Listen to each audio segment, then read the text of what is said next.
Welcome to another episode of The Woman in Black Tells a Story. The Portrait in the Library. In the autumn of 1907, Mr. Gerald Whittaker, a book collector of some renown, inherited a rambling manor on the Sussex Downs. Elmwood House, it was called, had been in the family for generations, but left abandoned after the untimely death of its last occupant, Whittaker's great-uncle Charles. Whittaker, intrigued by the prospect of adding to his collection, was particularly interested in the house's extensive library, rumoured to contain rare and curious volumes. Upon arrival, Whittaker found Elmwood House to be in disrepair.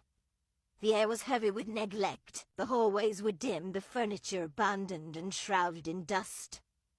Yet the library was as grand as he had hoped for. Its oak shelves stretched floor to ceiling, groaning under the weight of leather-bound tomes. A large circular window let in pale light that spilled onto the centerpiece of the room, an enormous portrait of Charles Whittaker. The painting struck Gerald immediately.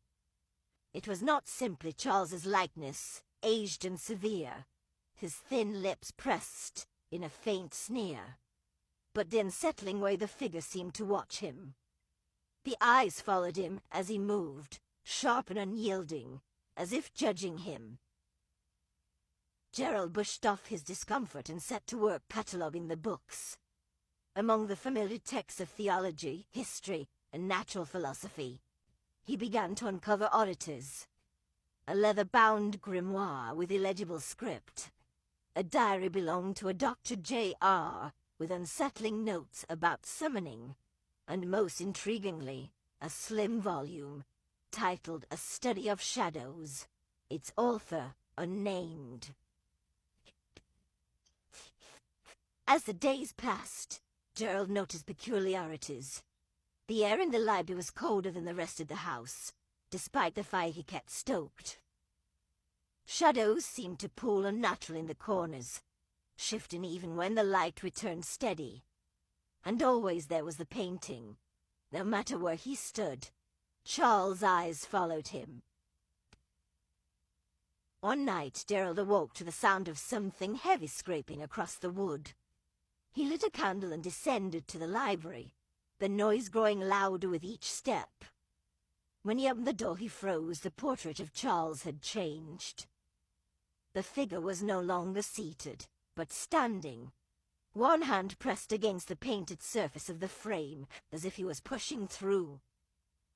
The expression had shifted too. The sneer had become a leer, the eyes alight with malevolence. Gerald staggered back, the candle shaking in his hand. He fled to his room and locked the door, but sleep eluded him. When morning came, he returned to the library, determined to remove the painting. To his astonishment, the portrait was as it had been. Charles seated, expression neutral, hand resting on the arm of his chair. Gerald convinced himself it had been a trick of the light, a product of his overworked mind.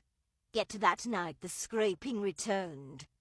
This time it was accompanied by a faint whisper, a voice low and guttural, speaking words he could not understand.